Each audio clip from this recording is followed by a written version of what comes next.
A lot of people did not think it was appropriate for you to be here today.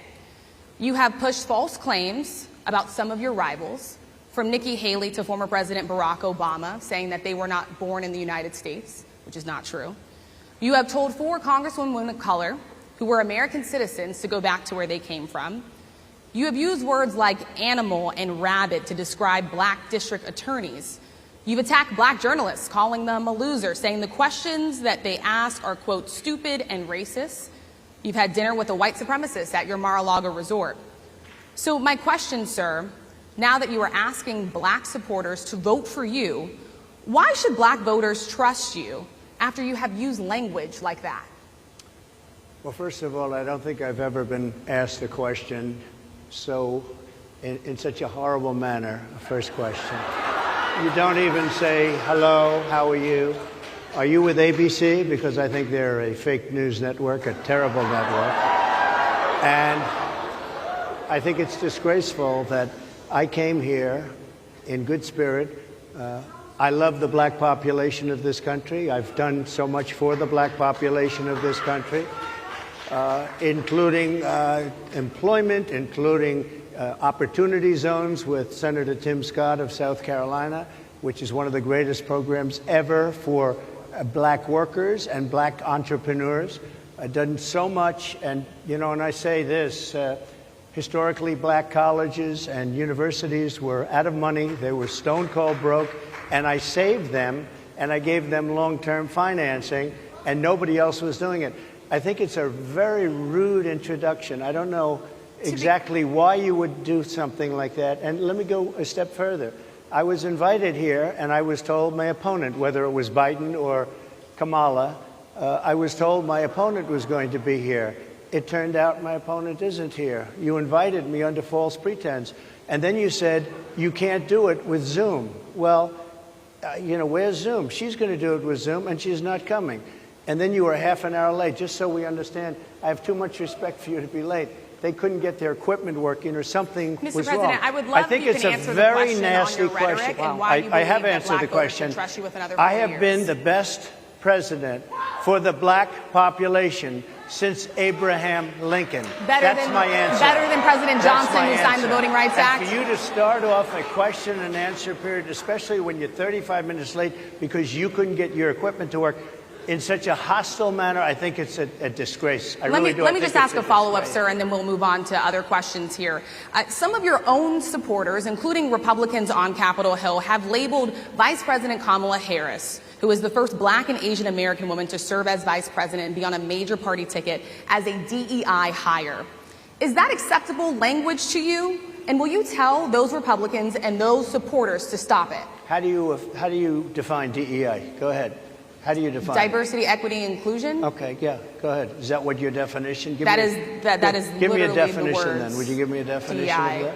Give me a definition of that. Sir, I'm asking you a question, No, a you very have to direct define question. it. Define it for me, if you would. I just defined it, sir. Do you believe that Vice President Kamala Harris is only on the ticket because she is a black woman? Well, I can say no. I think it's maybe a little bit different. So I've known her a long time indirectly, not directly very much, and she was always of Indian heritage, and she was only promoting Indian heritage. I didn't know she was black until a number of years ago when she happened to turn black, and now she wants to be known as black.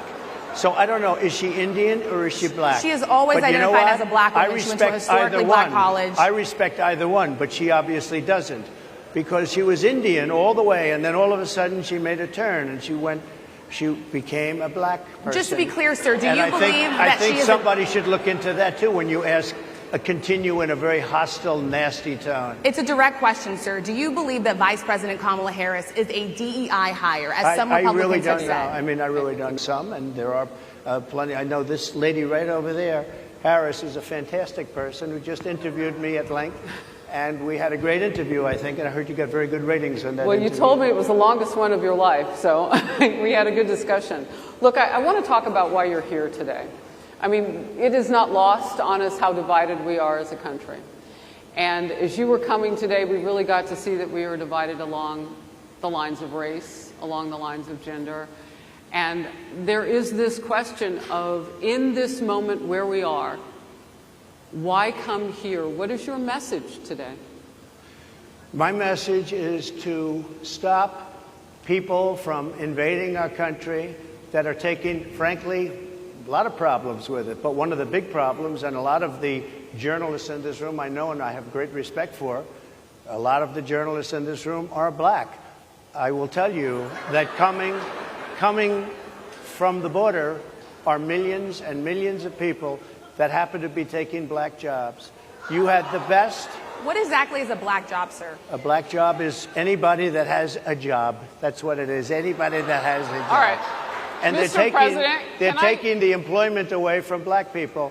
They're coming in, and they're invading. It's an invasion of millions of people, probably 15, 16, 17 million people. I have a feeling it's much more than that. And everybody's been seeing what's happened. The first group of people, the black population, is affected most by that. And Kamala is allowing it to happen. She's the border czar. She's the worst border czar in the history of the world. There's never been a border czar like this. She's never even essentially been. She said she was there once, but not the right part of the border. So she was a border czar. She's done a horrible job. These people are coming into our country, and they're taking black jobs and Hispanic jobs, and frankly, they're taking union jobs. Unions are being very badly affected by all of the millions of people that are pouring into our country. And one thing, as we discussed, many of these people are coming in from mental institutions, from prisons, from jails. They're gang members in other countries. Other countries are setting loose their prisoners. They're opening up their prisons and their mental institutions, and they're taking their bad people, drug dealers, gang members, and they're bringing them into the United States. And by the way, their crime rate is going down, and our crime rate is going to be a disaster. Mr. President, I want to get into how you address some of the issues with black communities. And I say that plural because we live in communities of color that are different. We're not all the same. We don't vote the same. We don't think the same. True. It's not monolithic. So as you come here today, I want to talk about something that bursts. And this is the weight of the inflation on this country right now. The nonprofit Money Management International recently released data from its mid-year analysis that we have found a 52% rise in people who are seeking counseling for being in credit debt. They're paying for food that is sky high on their credit cards, and now they can't pay that off. The credit counseling nonprofit MMI, as I said, is saying now that they've seen surges that they haven't seen since we were in a pandemic of people in financial trouble. Much of that falls on the shoulders of single moms, single black moms, when you look statistically. Yeah. How do you turn it around? What's your plan for the black community when it comes to money? So, first of all, it's very hard to hear you for whatever reason because of the fact that they have bad equipment, because I guess, this woman was unable to get the right equipment.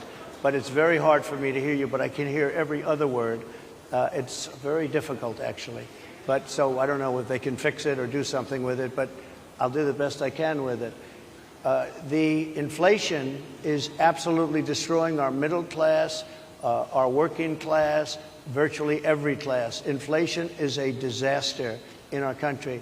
Inflation is a country buster. It breaks every country. And we had, in my opinion, the worst inflation we've had. They say it's 58 years, but I think it's much more than that. It's been devastating. And if you just take a look at a lot of things they don't include, like interest rates. Interest rates went from 2.4% to 10%, and you can't get the money. People can't buy houses. They no longer have the American dream. Young people, young black people, they don't have the American dream anymore. They can't buy a house. They can't borrow the money because of the cost of the money. They can't buy because of the cost of housing, because of the cost to build it, because of inflation. Inflation is a disaster, and it's destroying our country.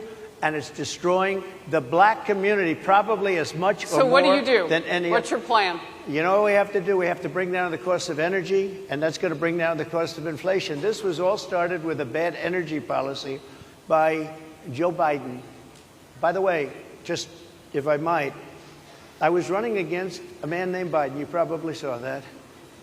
And he was losing very badly in the polls, and then he had a rather bad debate. I would say it was a bad debate. I would say it was one of the worst debates in history, and his poll numbers crashed. And instead of saying, let's keep going and maybe something happens the other way, they said, oh, we're going to replace him. Let's just replace him. That's like you're in a fight, a prize fighter's in a fight. He's not doing where you say, let's bring in another fighter. So our whole campaign was steered toward him, and now we have to steer it toward her. But ultimately it's the same because they have bad policy. They have policies of open borders, unbelievable open borders, horrible energy policies. They want to get rid of, as you say, gasoline in cars. They want to get rid of oil. They want to get rid of efficient heating. Mr. President. Environmentally, what they're doing is killing our country. They're absolutely destroying our country. But the inflation is the thing that's hurting the black worker, the black population, and every other population within our country. Inflation is the worst it's been, I think, in over 100 years. And they'll fact check it. They'll say it's only 58. Whatever it may be, they don't add all the numbers. They don't add the really bad numbers, and you can check that too. But inflation, Harris, is absolutely destroying this country and the people in our country. Yes, Mr. ma'am. President, can I ask you another question Yes, that is also impacting black Americans? And that's very clear now. Good. I'm sorry? It's very clear. I hear you. Okay. So Sonia Massey, someone from Illinois, an unarmed black woman, was shot the other day in her home by a deputy sheriff. The deputy has since been charged with murder. You've said police would get immunity from prosecution if you win. Why should someone like that officer have immunity, in your opinion? Immunity? Immunity. I don't know the exact case, but I saw something, and it didn't look good to me. It didn't look good to me. Are you talking with the water, right? Yeah, well, police unions are not backing this person either. Okay. But again, why would... They're going to be charging the officer. I guess they're charging the officer. So why should he receive immunity? Well, he might not. I mean, it depends. It depends on what happens. I'm talking about people that are much different cases than that. We need people to protect ourselves. And by the way, in Chicago, as an example, a few weeks ago, July 4th weekend, they had 117 shootings and 17 deaths. Nobody wants that. Nobody wants that. We need to have our police officers have the respect and dignity back. In this particular case, I saw something that didn't look good to me. I didn't like it. I didn't like it at all. So can you get a little more specific back to the immunity question? Who would make those Well, right now, for the most part, people are protected by their unions, by their police unions, or by their police departments. But I'm saying if I felt, or if people would feel that somebody was being unfairly prosecuted because the person did a good job maybe with crime, or made a mistake, an innocent mistake. There's a big difference between being a bad person and making an innocent mistake. But if somebody made an innocent mistake, I would want to help that person. What would those exceptions be? What would determine you an go innocent after mistake? somebody, and it's a very close call, and it's very dangerous. And you know, they have the policeman's life and woman is a very difficult thing because sometimes you have less than a second to make a life and death decision, and sometimes very bad decisions are made. They're not made from an evil standpoint, but they're made from the standpoint of they made a mistake. So I want to follow up really quickly. I find it interesting because you do talk about reining in prosecutors, especially when it comes to prosecutors that are prosecuting you. Why doesn't that skepticism apply to law enforcement? Well, I've been prosecuted because I'm a political opponent of two people that have weaponized our justice system. I've been prosecuted. I just won the big case in Florida. Everyone said that was the biggest case. That was the most difficult case. And I just won it. Now, Biden has a similar case, except much worse. I was protected under the Presidential Records Act. Biden wasn't, because he wasn't president at the time. And he had 50 years worth of documents. And they ruled that he was incompetent, and therefore he shouldn't stand trial. And I said, isn't that something? He's incompetent, and he can't stand trial, and yet he can be president. Isn't that nice? Mr. President, but they released him on the basis that he was incompetent. They said he had no memory, and he was a nice old guy, but he had no memory, and therefore we're not going to prosecute him. I won the case, and it got very little publicity. I didn't notice ABC doing any publicity on it, George. We cover you extensively, sir. I'd love to move over on to different topics. I didn't notice you do any publicity on it at all. I won the case, the biggest case. This is an attack on a political opponent. I have another one where I Sir, have if you a don't mind, I'd hostile love judge. to. We have you for a limited time, sir. I'd love to move on to different No, topics. excuse if you. we You're the can. one that held me up for 35 minutes, just so you understand. If we can move on now to the state of the race, sir, I want to get back to the campaign. Senator J.D. Vance is your running mate.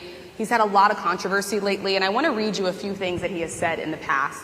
He said the Democrats running the country are a bunch of childless cat ladies who are miserable at their own lives and the choices they've made, and so they want to make the rest of the country miserable too. He's not talking here about how great it is to be a parent. He's attacking what he says are the choices people are making to not have children. Did you know that he had these views about people who do not have children before you picked him to be your running mate, and do you agree with him? No, I know this. He is very family-oriented, and he thinks family is a great thing. That doesn't mean he thinks that if you don't have a family, it's not. I know great families. I know people with very troubled families, and I also know people with no families. They didn't meet the right person. Things happen. You go through life, you don't meet the right person. But he's not just talking about families here. And he also some of says those that people that don't have children should get less votes than those all right. that do. I'm just speaking for myself. Is that your and I think campaign I'm position? speaking for him, too. He strongly believes in family, but I know people with great families. I know people with not great families that don't have a family. And the people without the family are far better. They're superior in many cases, okay? He's not saying they're not. What he's saying is that he thinks the family experience is a very important thing. It's a very good thing. But that doesn't mean that if you grow up and you grow older and you don't meet somebody that would be wonderful to meet and would have been good, that that's a bad thing. He's not saying that. My interpretation, you'll have to ask him, actually, but my interpretation is he's strongly family-oriented, but that doesn't mean if you don't have a family, there's something wrong with it. Just Mr. one last President? point, and then we'll move on. Just one of the bedrock principles of American life is one person, one vote. Senator J.D. Vance has suggested that someone who has children should have more votes than a person who does not have children. I just want to be clear here. Is that the position of your campaign? Well, no, but it's not something I have ever heard before. I can tell you this. Right now you have illegal aliens coming into our country, many from prisons and many from mental institutions, and they want to give them votes. I don't think they should have votes. They came into our country illegally, People and who they're are only taking the American vote away citizens from are all allowed of the to vote, people sir. in this room that have been here a long time, that have worked hard, that in many cases, and you'll see this happening, if I'm not elected, you're going to see it happening. If I am, you're not going to have any problem. But you're going to see it happening a long time. You're going to see the people in this room and people outside of this room are going to be losing their jobs to people that have come into this country illegally. Mr. President, can we stay with just kind of the state of the race right now? Because I felt like that vice president question, candidate question was right in there with that. So let's talk about J.D. Vance for a little bit. He's had some stumbles out of the gate. I don't know if you're hearing what we hear as reporters, but it's been a tough couple of weeks for him. Why did you choose J.D. Vance? Why did you choose him? And I'm having a hard time hearing, too. I chose know him everybody because out there can, but it's I'll hard tell to you hear. why. I chose him because he's a very strong believer in work and the working man and woman, and especially the working man and woman who have been treated very unfairly, because you have many of them in this room. But you have many of those people, they were treated very unfairly. They worked very hard and they were treated unfairly. He wrote the book that became a bestseller. The movie became a smash hit. He's a very smart guy. Without the benefit of having a family that was well connected, he got into Yale Law School. He graduated in 2 years from Ohio State, summa cum laude. I mean, you take a look at, his career has been an amazing career. He started off at a level with a difficult family situation, very difficult, with the mother and the father and everything else.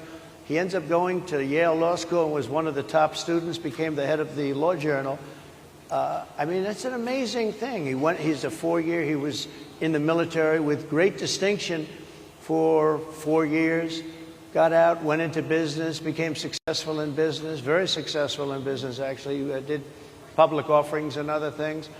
And I have to believe in that. I mean, he's somebody that was born in a rough situation. Most of the people know that situation because it was very well documented in his book.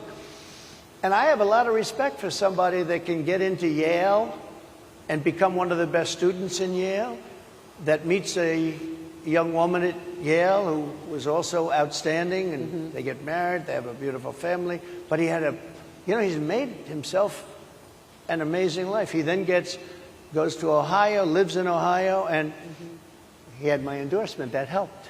But he wins the Senate. He becomes a United States Senator. So he's a United States Senator. And so, Harris, like I respect you for your success, I respect people for their success. The reason I asked the question is because the last time you and I sat and talked was the day that you were shot. We'd been together for much of that day. You left to go to Butler, Pennsylvania, and we didn't know what was next. Yeah. And 2 days after that... I cannot understand. Your microphone I know, is so it is really hard for me to understand you, too. I can understand you perfectly. Because she's closer. I can understand you. Happy to hear that, sir. But I can't really understand, Harris. I have a few more questions. Because of the distance, and the mics are really in lousy shape, but I cannot understand Are you asking a question? what you're saying. So what I wanted to say was the last time we spoke, you said some words that were prophetic because I asked you who you wanted to choose for vice president. Yeah. And you said normally it really wouldn't matter what they would bring, you choose somebody that you think has a future, that sort of thing. But you said these words 3.5 hours before an attempted assassination on your life. You told me that bad things happen, Harris. And that's why this decision is important this time. Bad things happen. You said it twice. When you look at J.D. Vance, is he ready on day one? Does he what? Ready on day one, if he has to be. I've always had great respect for him, and for the other candidates too. But I will say this, and I think this is well documented. Historically, the vice president, in terms of the election, does not have any impact. I mean, virtually no impact. You have 2 or 3 days where there's a lot of commotion as to who, like you're having it on the Democrat side, who it's going to be. And then that dies down, and it's all about the presidential pick.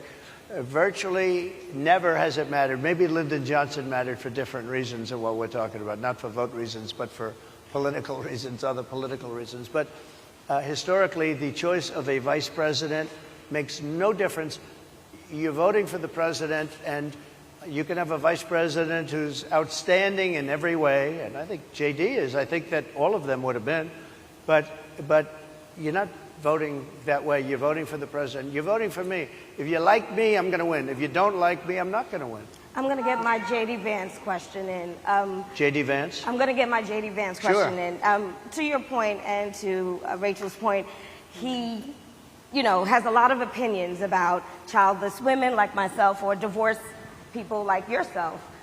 Do you think, my point is here. But at least it was said in a friendly manner. My point is,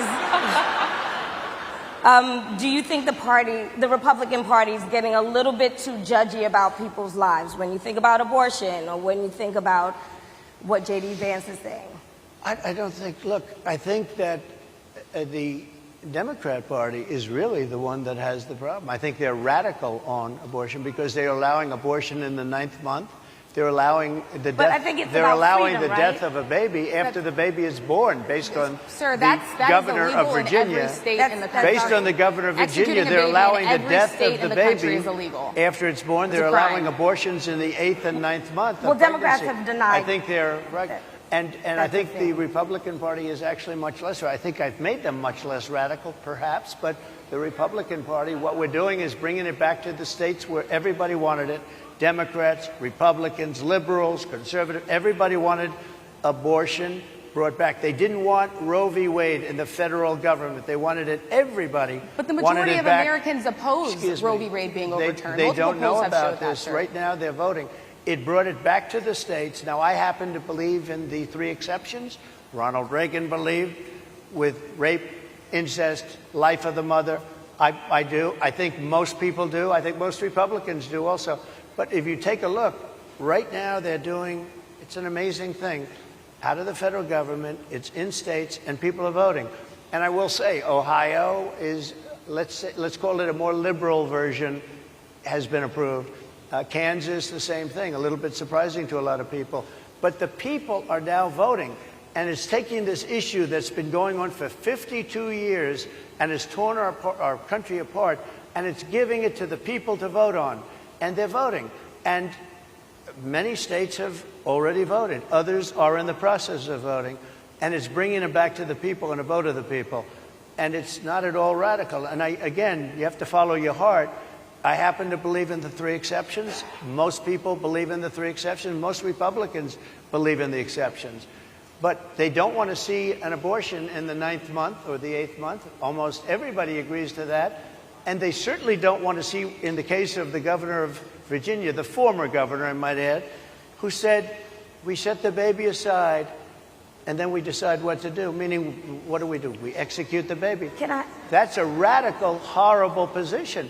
And some people want that. I don't want it. Most people don't. Thank you. Can I just pivot really quickly to another question about, you brought up health, Harris. You're an active man.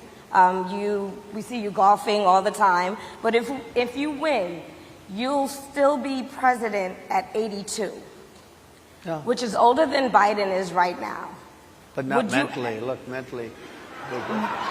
Here's the question.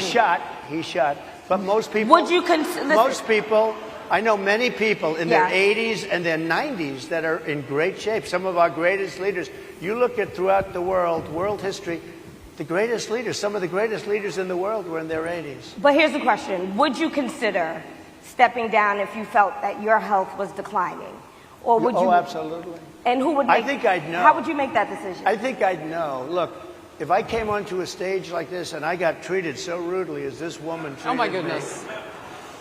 And I'm fine with it because she was very rude, sir. Very rude. That wasn't a question. She didn't ask me a question. She gave a statement. That wasn't a question. I repeated your statement, sir, actually. You said you would. You would Oh, make absolutely. That decision if I to thought step that down. I was failing in some way, I want people to be sharp. I'll go a step further. I want anybody running for president to take an aptitude test, to take a cognitive test. I think it's a great idea.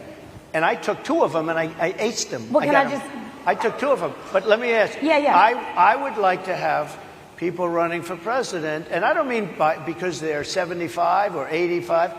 I think anybody running, I'd like to do it. People say it's not constitutional. I would like to have something passed where you can do it. I think we should know. I mean, I've watched what's happened in the last couple of years under this gentleman, and our country is a mess. We have inflation. We have the millions of people falling in. We have Afghanistan, which was the worst, most embarrassing moment in the history of our country. What he has done to our country, and her too, what they've done to our country, she has been a horrible vice president. She's considered the worst vice president in the history of our country. Mr. Don't mean to interrupt you, but would you consider taking the cognitive test? Mr. President, I would love to and make it public. Well, I've already taken 2 of them, but I'll do it again. Mr. President, how do you intend to? I suggested, Harris, that let's take one. I said, Joe and I will go and take a cognitive test. Now, I'd do it with her, too. I would do it with her also. You know what? She failed her law exam. She didn't pass her law exam, so maybe she wouldn't pass the cognitive test. Mr. President, are you saying she wouldn't pass? Just to be clear, I'm just giving you the facts. To be clear, you don't think Harris? How do you intend? She didn't pass her bar exam, and she didn't think she would pass it, and she didn't think she was going to ever pass it. And I don't know what happened. Maybe she passed it. She did pass it. There's a man over here. I think he must work for her. Mr. President, I would love to ask you about January 6th. You called yourself the candidate of law and order. Yeah. When Time Magazine asked you if you would consider pardoning all the rioters, you said, yes, absolutely. Sure. You called them patriots. 140 police officers were assaulted that day. Their injuries included broken bones, at least 1 officer lost an eye, 1 had 2 cracked ribs, 2 smashed spinal discs, another had a stroke. Were the people who assaulted those 140 officers, including those I just mentioned, patriots who deserve pardons? Well, let me bring it back to modern day. Like about 5 days ago, we had an attack on the Capitol, a horrible attack on the Capitol. You saw the people that were protesting and spraying these incredible monuments, bells, lions, all these magnificent limestone and granite with red paint, red spray paint that will never actually come off, especially in the limestone. It will never, I'm a builder, I know about this stuff. It'll never, you'll see it in 100 years from now. They viciously attacked our government. They fought with police. They fought with them much more openly than I saw on January 6th. What's going to happen to those people? What's going to happen to the people in Portland that destroyed that city? But sir, my question is on those. What's going to happen to the people that tried to burn rioters who assaulted Excuse officers? Me. You have to would you pardon What's those going to people? happen? Oh, absolutely, I would. You would pardon those? If they're innocent, I would pardon them. They've been convicted. And by the way, the Supreme Court just well, they were convicted by a very tough system. How come the people that tried to burn down Minneapolis, how come the people that took over a large percentage of Seattle, how come nothing happened to them? How come the people But sir, we're talking about people that were seen beating officers with flagpoles, dragging them down the stairs. They're on video. Have you seen that video, sir? Oh, really? Well, they you would pardon those. You would pardon those rioters? They shot a young lady in the face who was protesting. They shot her in the face. You know, nobody died that day. You do know that. But people died in Seattle. Nobody died, but people died in Minneapolis. You know, people died in Minneapolis. And nothing happens, and nobody ever talks, and nothing happens to those people. But you went after the J6 people with a vengeance. And I'll tell you what about the cops that were, and I'm all for the police, as you know, but what about the police that are ushering everybody into the Capitol? Go in, go in, go in. What about that? Look, nothing is perfect in life. But you have people from Minneapolis, you have people just from 5 days ago in Washington, D.C.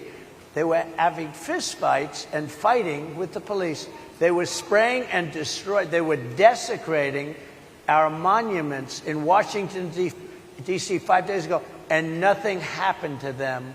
And you can't have two systems of justice. That's why they went after me as a political opponent, because they felt they couldn't win without doing that.